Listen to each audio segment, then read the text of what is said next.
Good morning, I'm Abheudaya Shrestha, and these are the headlines of the hour. Opinions of two justices at the Supreme Court clash regarding suspension of Home Minister Rabi Lamichhane in the cooperatives fraud case. Hearing now to be conducted in the full bench. Trend of appointing ambassadors as per political share and recalling them with the change in government, denting the image of Nepal in the international community. Labour Party wins the UK general election as Prime Minister Rishi Sunak concedes election defeat. Keir Starmer to become the next Prime Minister. And world number 2 Novak Djokovic defeats Jacob Fernley to advance to the third round of Wimbledon. World number 1 Iga Swiatek also books a spot in the third round towards the women's side. Opinions of two justices, Sapna Pradhan Malla and Saranga Subedi, clashed in the Supreme Court case demanding the suspension of Deputy Prime Minister and Home Minister Rabi Lamichhane, who is alleged of his involvement in the cooperatives fraud case. Although the two justices were on the same page regarding carrying out investigation on the cooperatives fraud case, they had differing opinions on whether to issue a verdict on the suspension of Lamichhane from his post. The Office of the Attorney General had issued a letter on 6th of May stating that there was no police complaint lodged at Kaski, Chitwan and Rupandehi districts against Lamichhane in the cooperatives fraud case. Advocate Anupam Bhattrai had moved the Supreme Court against that letter, demanding for Lamichhane's suspension. After the hearing for the interim order, the opinions of the two justices differed on whether to issue a verdict on suspending Home Minister Lamichhane. Following the clash of opinions of the two justices, the case has been sent to the full bench of the Apex Court.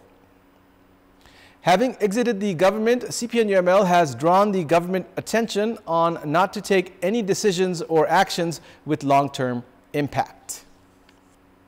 Issuing a notice, CPNL General Secretary Shankar Pokhrel has said that the two largest parties of the federal parliament, Nepali Congress and CPNL, had already reached an agreement for the formation of the new government and therefore urged CPN Maoist Center Chairperson Pushpa Kamal Dahal-led government not to take any decisions or actions with long-term impact.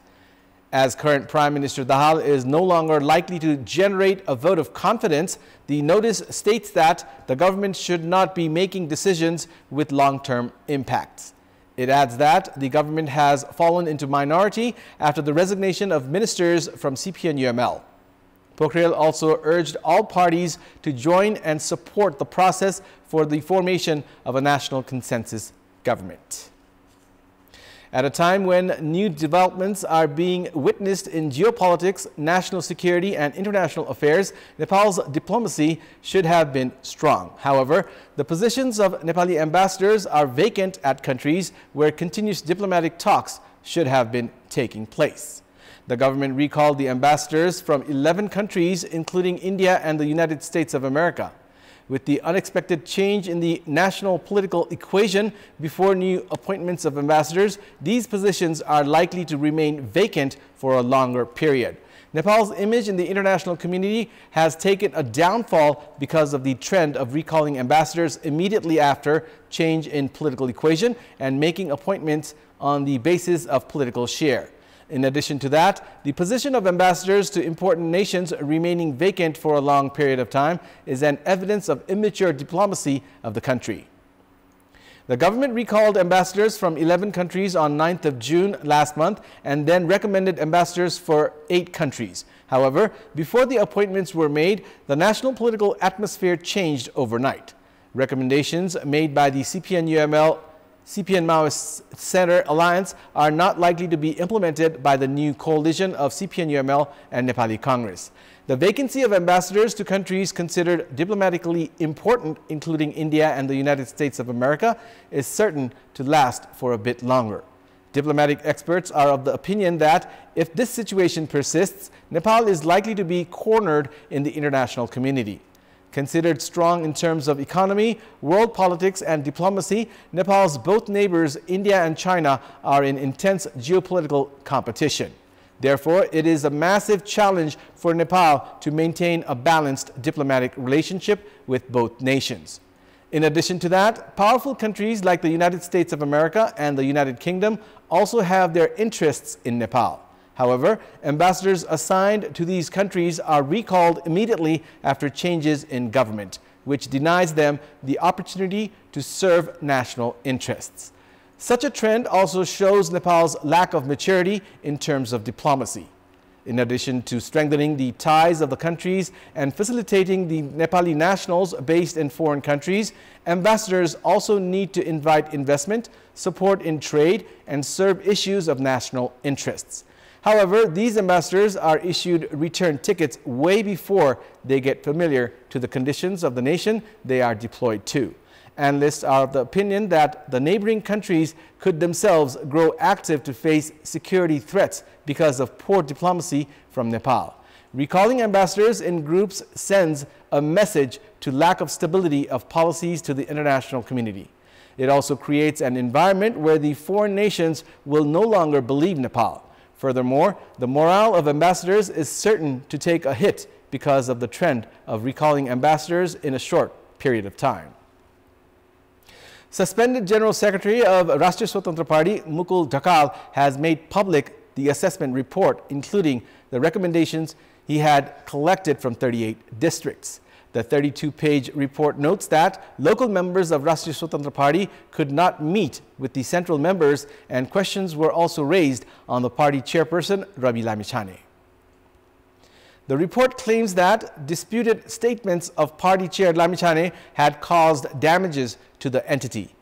Dhakal's report also notes that Home Minister Lamichhane had assured of arresting GB Rai, who is alleged of being the mastermind of cooperatives fraud, but he had failed in taking required actions and also had failed to open files of large-scale corruptions despite issuing several warnings.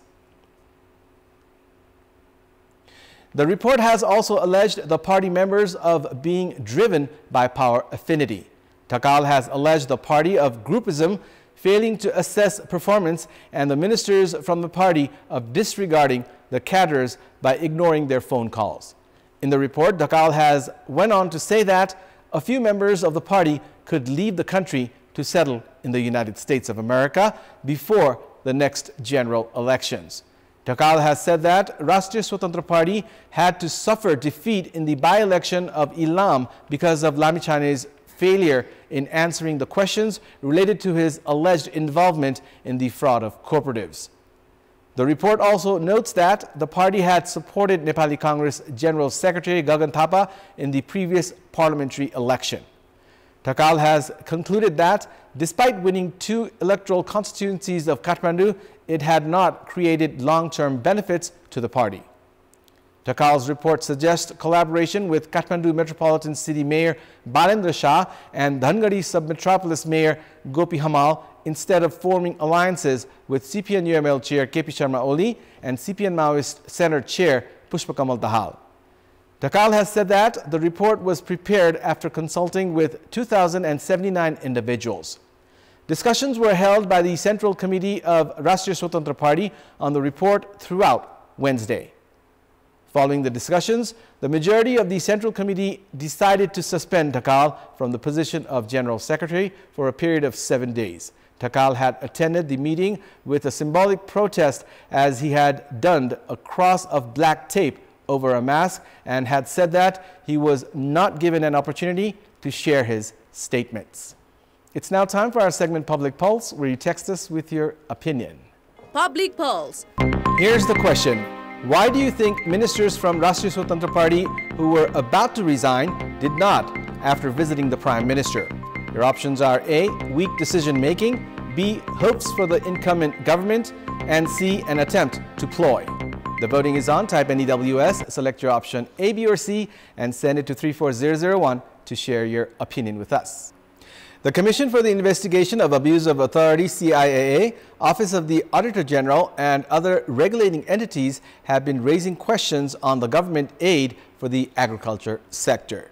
The 61st report of the Office of the Auditor General has concluded that 31 billion rupees entering the agriculture sector in aid has not been properly utilized. With the objective of ensuring transparent distribution of funds following classification of farmers, the government had announced of distributing farmers' identity cards. However, despite the lapse of 3 years since that announcement, farmers have not even been listed. Targeting more than 4 million farmers of the country, all 3 tiers of the government have been releasing more than 30 billion rupees for agriculture. However, government reports themselves have shown that the funds do not reach the actual farmers. The government had announced a listing of farmers and providing them with their identity cards to ensure the target groups have access to the funding. However, not even half of the farmers have been listed in the period of 3 years. The Ministry of Agriculture and Livestock Development has so far listed 1.9 million farmers and has said that the identity cards would be distributed from the upcoming fiscal year. During election campaigns, political parties had promised the farmers several social security programs, including pensions. However, the chapters of such assurances close on the day of the conclusion of the voting. Actual farmers have also not been benefited from the aid amount allocated by the government for agriculture. A total of 1,910,000 farmers have been included in the listing of the farmers so far. Despite the government claiming that the farmers' identity cards would be distributed from next year, there is no certainty about it. The Ministry of Agriculture has been providing aid with terms and conditions to the local levels for the listing of the farmers. However, around 4 million farmers have been compelled to bear the brunt because of delay and lapses from the local levels. In our Public Voice segment, we had asked people in several provinces, why has the government remained indifferent towards the problems of farmers? Let's take a look at what they had to say.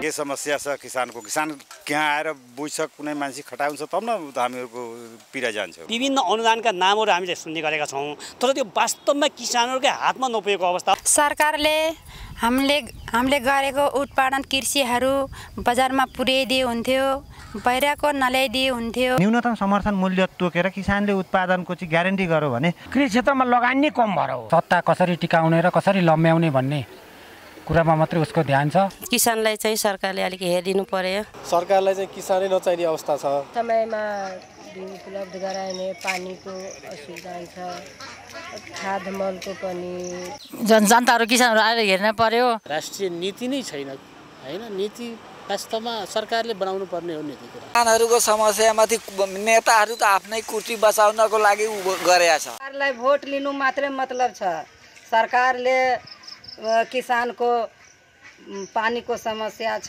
किसानलाई जतिखेर पनि समस्या नै समस्या पार्न समस्या भइरहेको छ किसान प्रति सरकारले कुनै पनि वास्ता नगरे खै त कृषि मिलिन्छ बाटोघाटो त्यस्तै छ हाम्रो त के गरिया सर केही छैन खाली कृषि बजेट भनेर बाँडेर त्यो भ्रष्टाचार धेरै भइहाछ यो मैले हाम्रो भागेश्वर गाउँको लेमा धेरै देखिया छु मैले अब यो कनेका छरे जस्तै यो अहिले बाँडेका अनुदानहरु यसको चाहिँ न कुनै उपयोगिता छ न यसको चाहिँ कुनै चाहिँ भोलि रिजल्ट आउने सम्भावना मैले देखेछु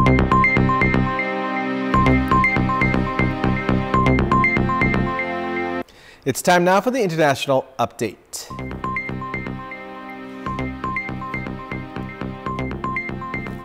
British Prime Minister Rishi Sunak conceded defeat in the national election today, saying the opposition Labour Party had won.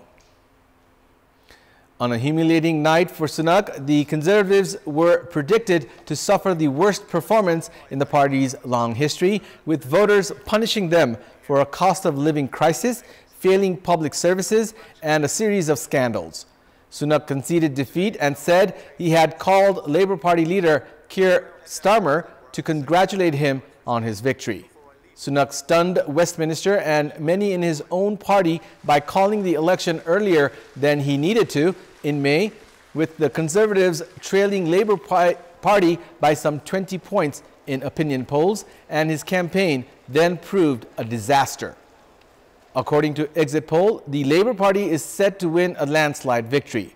The poll showed Labour would win 410 seats in the 650-seat parliament and a majority of 170, ending 14 years of Conservative-led government.